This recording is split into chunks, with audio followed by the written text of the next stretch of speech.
তাহলে আপনি আমাকে বলেন, এই যে মানুষগুলো মারা যায় কিভাবে আপনি বুঝেন এই লোকটা এই দিন মারা যাবে, সেই লোকটা ওই দিন মারা যাবে?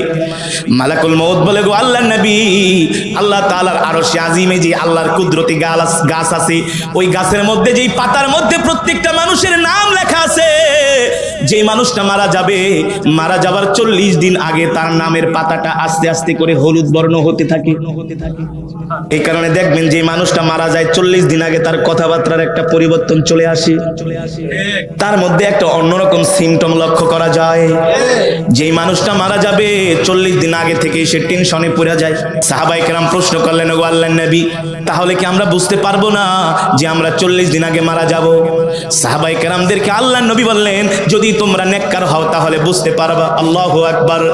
এই কারণে দেখবেন যারা জান্নাতি বান্দা, নেককার বান্দা, যারা মুমিন, তারা ইন্তেকালের আগে বুঝতে পারে